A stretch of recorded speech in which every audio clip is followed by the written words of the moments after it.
తెలంగాణ మంత్రి ఉత్తమ్ కుమార్ రెడ్డి సందడి చేశారు. తెలంగాణ రైతుల నుండి సేకరించిన బియ్యాన్ని ఫిలిప్పీన్ దేశానికి తీసుకెళ్లే నౌకను ఆయన జెండా ఊపి ప్రారంభించారు. బియ్యం ఒప్పందంలో భాగంగా ఫిలిప్పీన్స్ దేశంతో ఎంఓయూ చేసుకున్నామన్న ఉత్తమ్ 8 లక్షల టన్నుల బియ్యానికి గాను తొలి విడతగా 12,500 మెట్రిక్ టన్నుల బియ్యాన్ని ఎగుమతి చేస్తున్నామని తెలిపారు. ఎవిన్ట్రోన్ ఎన్షిప్ ద్వారా జరుగుతున్న ఎగుమతిని పరిశీలించడం జరిగిందన్నారు. కాంగ్రెస్ ప్రభుత్వం రైతుల కలలను సాకారం చేస్తుందని మంత్రి ఉత్తమ్ కుమార్ రెడ్డి అన్నారు. దీనిపై మరింత సమాచారం మా ప్రతినిధి దురాని అందిస్తారు. ప్రాంతం లేని తెలంగాణ ప్రభుత్వం ఏనాటి నుంచో కళ్ళకంటుంది. బియ్యం ఎగుమతులు చేయాలి, వేరే దేశాలకు చేయడం ద్వారా తీర ప్రాంతం లేని లోటు భర్తీ చేసుకోవాలని ఎప్పటి నుంచి అనుకుంటున్న తెలంగాణ ప్రభుత్వం చారిత్రాత్మకంగా తొలి అడుగుగాని చెప్పాలి. కాకినాడ రేవును ఎంచుకున్నారు. వీరు ఫిలిప్పీన్ దేశంతో కుదిరిన ఎంఓయూ అంటే 8 లక్షల మెట్రిక్ టన్నుల బియ్యాన్ని ఫిలిప్పీన్ దేశానికి తరలించాలి, ఎగుమతి చేయాలి లక్ష్యంగా ఏదైతే చేసుకున్నారో కేవలం తెలంగాణలో పండించిన పంటన బియ్యం రకాన్ని ఎగుమతి చేసేందుకు సిద్ధమయ్యారు.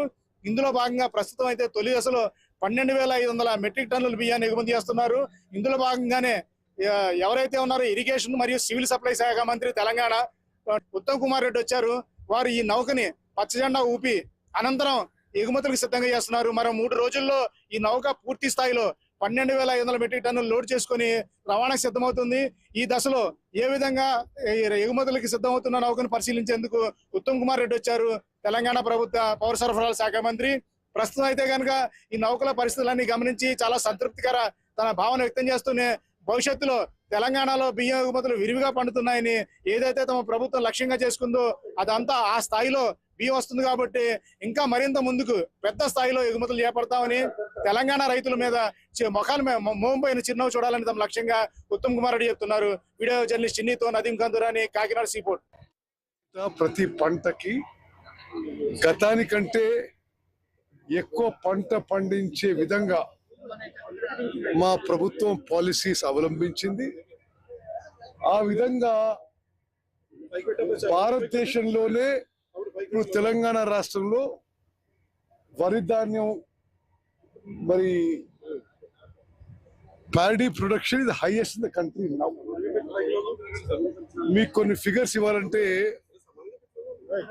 మొన్న వానాకాలం పంటలో తెలంగాణలో 153 లక్షల మెట్రిక్ టన్నుల వరి ధాన్యం పంట పండింది.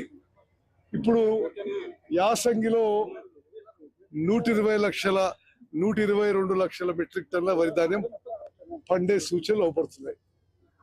అంటే సంవత్సరానికి 180 లక్షల మెట్రిక్ టన్నుల ధాన్యం తెలంగాణలో వరి ధాన్యం పండుతుంది. మేము లోకల్ కన్జంప్షన్ కాకుండా కేంద్ర ప్రభుత్వానికి ఎఫ్సిఐ ద్వారా ఇవ్వడం కాకుండా ఎక్సెస్ ప్రొడక్షన్ కి వివిధ ఏషియా ఖండంలో ఆఫ్రికాలో మా ప్రభుత్వం మరి మార్కెట్ ఎక్స్ప్లోరేషన్ చేయడం జరుగుతుంది. రాష్ట్రంలోని కొనుగోలు కేంద్రాలు మిల్లులో మోసాలకు